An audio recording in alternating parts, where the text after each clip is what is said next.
Lord Jagannath has certain times in which he has to have food, certain number of times he changes his clothes, and before going to sleep there are rituals, there are continuous rituals. And those can't be put on hold for construction. It has nothing to do with that. But if people are not cooperating and people create a problem and dislocate the rituals, what kind of an impact it will have? Because we are going to relocate most of the Sevaites who are into the rituals and whose houses are being relocated, whose business establishments are relocated, whose commercial establishment, lodges, hotels, all of them are being relocated. So if they wanted to create an issue, and if politically somebody instigates them, they instigated. Please tell me a little bit about the Jagannath temple corridor, because that is also a huge task that was undertaken, and I believe that some very reformative changes have taken place for devotees who go to the temple, and it's the beating heart of Odisha. It is something that that signifies so much for people of the state. But before that, a short primer for viewers and listeners who may not know much about the Jagannath Puri temple. The Jagannath temple is a 10th century temple in Puri dedicated to the form of Vishnu. Puri is one of the 4 sacred sites or dhams of Hinduism, Badrinath, Dwarka and Rameshwaram being the other 3. For generations of Udiyas who could not do the Parikrama or the circumambulation around the temple because of congestion and encroachment, this is a wonderful opportunity. A huge and ambitious project costing about 800 crore rupees. This was completed in January 2024. It's been made possible for devotees now to have darshan around the magnificent temple with a wide corridor and a visual connect from all directions for the pilgrims. And about 50,000 devotees visit the temple every day. So I'll come back to you and ask you as to how did you do this corridor, how was it built, and what were the challenges that you faced while building this? Because in addition to what you were talking about the district, the changes that you brought, this is something that is that has potential to make the Jagannath temple not just something special for the people of the state and for Eastern India, but for everybody around the country. It was sometime in 2018. I was traveling with the Chief Minister to Puri. I think New Year's time. He goes to Puri on New Year's Day. I was sitting behind him in his car when we were traveling to Puri. First I saw in one hoarding of Lord Jagannath, he was closing his eyes and prayed. I missed it. After that I thought, okay, maybe he saw Lord Jagannath in road for the first time in the hoarding, he prayed. Then after that in another 1 kilometer there was one more hoarding and he closed his eyes and prayed. And then I saw that entire road of 50 kilometers, wherever he saw Lord Jagannath's photo in the hoarding, he closed his eyes and prayed. That gave me the courage to ask him. And I always knew that he is a big bhakta of Lord Jagannath. So that gave me the courage to ask him, you are such a big bhakta of Lord Jagannath, sir. You want to do something for the temple. So he said, I would be very happy if we clean up this place. This is how it all started with in 2018. Because of his personal commitment. Absolutely. And you reading that. I reading that, and I go to Lord Jagannath temple every Saturday, and I have seen how much people want changes to happen in the surrounding. They wanted to do Parikrama, they couldn't do Parikrama because the main road is the road in which they have to do Parikrama. And it's congested there. It was. It's a thoroughfare. It's the main road of the Puri town. So you can't do Parikrama. Coming to the Honorable Chief Minister, so when we discussed, so we called the then MP and MLA of Puri and said that, I only discussed with them. Boss thinks like that. He wants to do something like this. He wants to clean up 75 meters all surrounding the temple. 75 meters was suggested by a judicial commission that for the safety and security of the temple, you have to clean up 75 meters from the temple, all sides. So the MP and MLA put their hand in their head and sat down and said that I don't think it's a good idea. Taking 10 meters itself is a mammoth task. Nobody has attempted. I think please tell Honorable CM it's not possible. I said, no, he has decided that we'll go ahead with this. He just wanted to tell you and take you into confidence. He said, the Honorable MLA, he said that I think we may lose. Honorable CM had told at that time only that if you lose, it's okay. If I lose also, it's okay. I want this thing to be done. That was the conviction he had, the courage of conviction he had in doing this project. In fact, one very, very important person, when we told about this plan, he told that 500 years nobody has done it. The last time temple ka something major happened 500 years back. And there were English collectors, there were Rajas, Maharajas, British collectors who wanted to do something. They couldn't do. And there were two chief ministers before you who tried to do this. One is your father and another one was J.B. Patnaik. Both of them also tried. Genuinely they tried. And both of them stopped after some time because of various reasons. So, are you sure that because of the risk, political risk involved in this project, are you sure you want to do? The chief minister was very clear and he said, I am in my 5th term. I want to do this for the people of Odisha. They have reposed so much faith in me and they have so much love, affection and respect and faith on Lord Jagannath. I have to do this for the people of Odisha. I have to, even if I have to risk my political career, be it so, no problem. I'll risk this. I'll do this.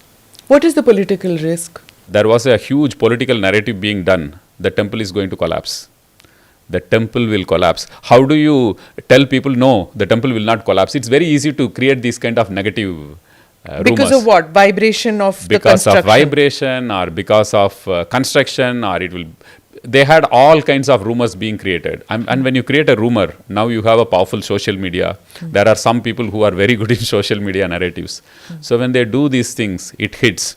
And you are, actually you are playing with fire. It's a living God. Did you have a scientific, I want to come back to the living God, but before that, did you have scientific studies done? Absolutely. We had a ground penetrating radar study conducted by a Gujarat agency, which used to do it for archaeological survey of India as well. We had 2 rounds to find out if there is anything archaeologically important all surrounding the temple where we are planning to work. There was absolutely nothing. So that's how we went ahead.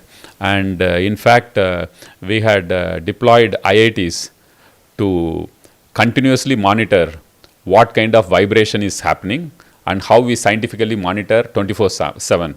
If the allowed vibration is X, we didn't cross even 1/10 of X. That's how it was done. So it is very easy for people to create these rumors, number one, and create panic amongst people. When you create panic amongst people or rally people that this project is not going to help, then you are taking a political risk. And if it's a living God, rituals, everything have to happen on time. Okay, explain that to me, the living God. So Lord Jagannath has certain times in which he has to have food, certain number of times he changes his clothes, and before going to sleep there are rituals, there are continuous rituals. And those can't be put on hold for construction.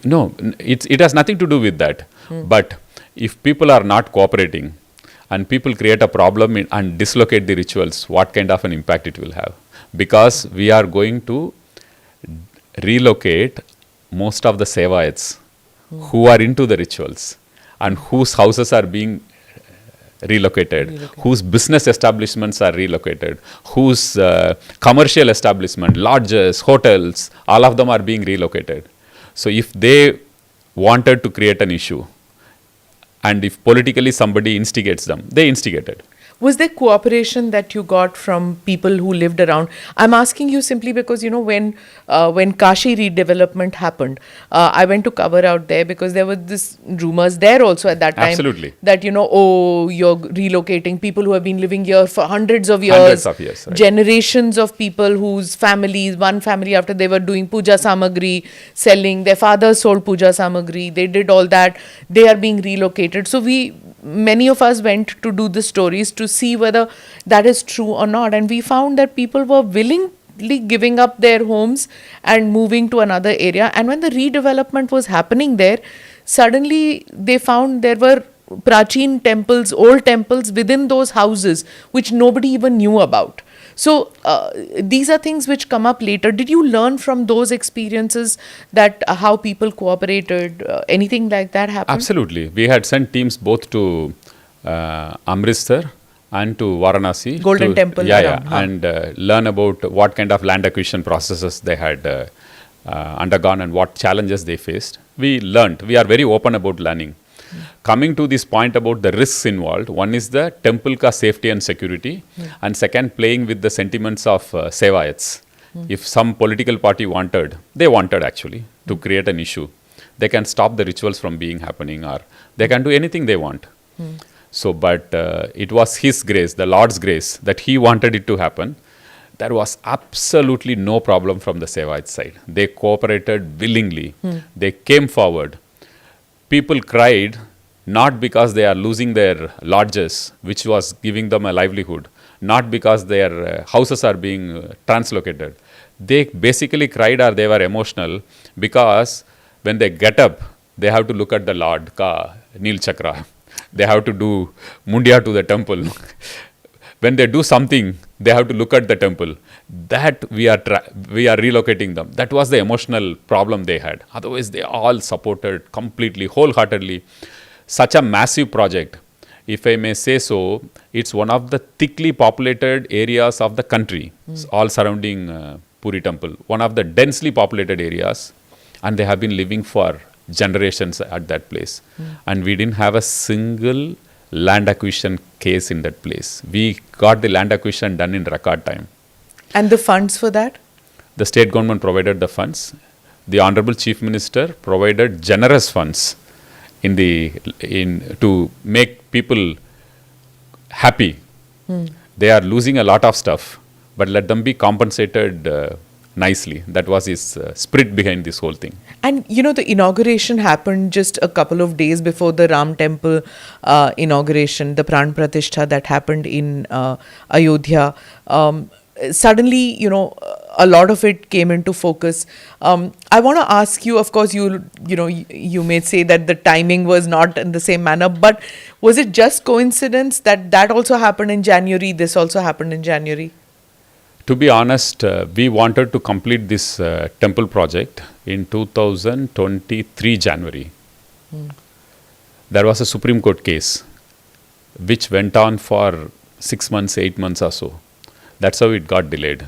Otherwise, our target was 2023, we were planning to finish the temple project. It's only because of the Supreme Court case it got delayed. After the case was disposed, there were vested interest groups who didn't want this project to happen. There were political leaders who didn't want this project to happen. They all thought that Naveen Patnaik will get name, or Naveen Patnaik is doing for elections. Actually, Naveen Patnaik doesn't have to do anything like this for elections. He wins otherwise also. Yeah, he's not a political temple goer. Absolutely. I've seen, right? In fact, he took such a big risk when everyone explained to him the risk involved. He never thought about a political mileage out of this. He wanted people of Odisha to remember him for creating this Parikrama all surrounding, and he didn't want a legacy issue to continue on. As people say, 24 years, generally kings, emperors, those time people used to get that kind of a tenure. In democracy, it's very difficult for a leader to get this kind of a tenure, 25 years. So when he took oath for the 5th term, he was very moved, he was very emotional, and he decided that, Mr. Pandian, let's list out all the legacy issues of the state. People of the state have been so good to me. I have to finish all the legacy issues of the state. People won't forgive me or history won't judge me properly if I still leave legacy issues. We listed all the legacy issues and went one after another. This, I won't say it as a legacy issue, but this had huge challenges. As the Raja of Puri mentioned, 500 years nobody has done anything substantial for the temple. It was Naveen Patnaik who did. He risked his political career and he did this. He didn't do it for political mileage. It's not that you are going to construct something new in a fresh place. This is a temple in which so much people ka faith is there, and one step going wrong, Your politics is over and your government will fall.